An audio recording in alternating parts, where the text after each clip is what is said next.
আজকের পর্বে আপনাদের সাথে শেয়ার করব আমের চাটনি আচার। আমরা অনেক সময় বাজার থেকে আম কিনে নিয়ে আসি, আমগুলো কিন্তু একেবারে মজে পচে যাওয়ার ভাব হয়ে যায়। সেই পচা আম দিয়ে কিন্তু আজকে একেবারে মজাদার একটি আমের চাটনি আপনাদের সাথে শেয়ার করব। তো আমগুলো দেখে বোঝা যাচ্ছে কেমন একেবারে এঁকে বেঁকে চেপটে গেছে, আমগুলো কিন্তু একেবারে নষ্ট হওয়ার দিকে। তো এই আমগুলো তো ফেলে দেওয়া যাবে না, আমগুলো দিয়ে কিন্তু মজার এক চাটনি বানানো যাবে। তো এখন এই আমগুলোকে আমি খোসা থেকে ছাড়িয়ে নিব। তো আপনারা চাইলে কিন্তু খুব ভালো আম দিয়েও বানাতে পারেন। তো দেখুন আমগুলো কেমন হয়ে গিয়েছে। এই আমগুলো এখন আমি ছোট ছোট পিস করে কেটে নিব। তো এই আমগুলো কিন্তু আমি পিস করে কেটে নিয়েছি, একেবারে ছোট ছোট পিস করে কেটে নিয়েছি। এখন এর মধ্যে দিয়ে দিব সামান্য পরিমাণ একটু লবণ, এরপরে দিয়ে দিব চিনি। আপনারা আপনাদের টেস্ট অনুযায়ী চিনি দিয়ে দিবেন, কেউ একটু মিষ্টি বেশি খায়, কেউ কম খায়। তো এদিকে দিয়ে দিলাম 3 টেবিল চামচ সিরকা। এরপরে খুব ভালোভাবে আমি মিশিয়ে নিব। অবশ্যই আমার ভিডিওটি দেখার আগে একটা লাইক দিয়ে দিবেন, আর আজকে যারা নতুন তারা অবশ্যই আমার পাশে থাকবেন, আর অলরেডি যারা আমার পাশে আছেন আপনাদের অসংখ্য অসংখ্য ধন্যবাদ। আমি ফিরে আসলাম 10 মিনিট পরে। যেহেতু এটা চাটনি আচার করব, আমগুলো একেবারে গলে যাবে, তাই আমার বেশি সময় কিন্তু এই আমগুলোকে রেস্টে রাখার প্রয়োজন নেই।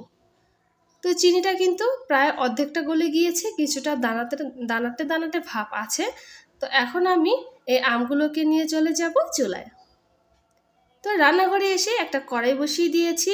এই কড়াইটা গরম হওয়ার পরে এর মধ্যে আমি দিয়ে দিব সেই ম্যারিনেট করে রাখা আমগুলো। আমগুলোকে খুব ভালোভাবে নেড়েচেড়ে আমি রান্না করে নেব। তো এই চাটনিটা খেতে এতটা বেশি মজার, সেটা আমি বলে বোঝাতে পারবো না। আপনারা বানিয়ে খেলে অবশ্যই বুঝতে পারবেন।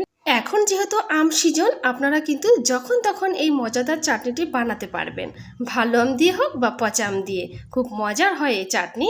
কেউ যদি চান মিষ্টি রাখতে, তাহলে এর মধ্যে ঝালের পরিমাণটা খুবই কম দিবেন, আর যারা একেবারে টক ঝাল মিষ্টি বেশি পছন্দ করেন তারা একটু পরিমাণ মতো দিয়ে দিবেন। তবে কালারটা সুন্দর হওয়ার জন্য হলুদের গুঁড়া, আর হলুদের গুঁড়া থেকে কিছুটা বেশি শুকনো মরিচের গুঁড়া দিয়ে দিলাম। এখন দিয়ে দিচ্ছি পাঁচফোড়নের গুঁড়া। অবশ্যই আচারে পাঁচফোড়নের গুঁড়াটা দিতেই হবে। এরপরে দিয়ে দিব শুকনো মরিচ ভাজা করে আমি গুঁড়ো করে রেখেছিলাম, সেই শুকনো মরিচের ভাজা। তো এরপরে খুব ভালোভাবে আমি মশলাটাকে আমের সাথে মিশিয়ে নিব, এবং আমগুলোকে চেপে চেপে আমি ভেঙে নিব, যেন আমের যে পিউরিটা আছে সেটা যেন আলাদা হয়ে যায় আমের আঁটি থেকে। আপনারা চাইলে কিন্তু এই চাটনিটাকে 2 ভাগে ভাগ করতে পারেন। একটা হচ্ছে আপনারা এভাবে রাখতে পারেন, আঁটি সহ চাটনি খেতেও কিন্তু ভীষণ ভালো লাগে চেটেপুটে খেতে।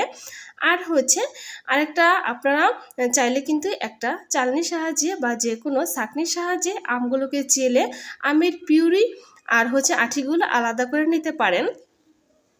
তো খুব ভালোভাবে আমি কিন্তু আমগুলোকে গুলিয়ে নিয়েছি, দেখতেই পাচ্ছেন একদম খুন্তির সাহায্যে। এখন আমি আরও রান্না করে নিব আমের কালারটা চেঞ্জ হওয়া অবধি। আমের কালারটা কিন্তু চেঞ্জ হয়ে যাবে, তখন বুঝে নিতে হবে যে এই চাটনিটা কমপ্লিট হয়ে গিয়েছে। তো আমি একটু চেক করে নিলাম খেতে কেমন হয়েছে। একেবারেই অসাধারণ খেতে এই চাটনিটা। তো অবশেষে কিন্তু আমার এই চাটনির কালারটা ফিরে এসেছে। এখন একেবারে অবশেষে দিয়ে দিলাম একটু বিট লবণ। বিট লবণ দেওয়াতে টেস্ট কিন্তু আরও দ্বিগুণ বেড়ে যাবে। এখন চাটনিটা আমি একটা প্যালার মধ্যে ঢেলে নিয়েছি। তো দেখতেই পাচ্ছেন কতটা সুন্দর কালার এসেছে আর কতটা লোভনীয় হয়েছে। যে কেউ কিন্তু এই আচারটা বানাতে পারবেন খুব সহজেই, নতুন পুরাতন এতে কোনো ঝামেলাই নেই। যে কিভাবে বানাবো, শুধু এই ভিডিওটি সম্পূর্ণ দেখে যাবেন, তাহলে বানাতে পারবেন এই মজাদার আম চাটনি। বাচ্চা থেকে বড় সকলেই কিন্তু এই চাটনিটা খেতে ভীষণ ভালোবাসবে। শুধু আপনারা একটু ঝালের পরিমাণটা কমিয়ে দিবেন। আজকের মতো বিদায়। আসসালামু আলাইকুম।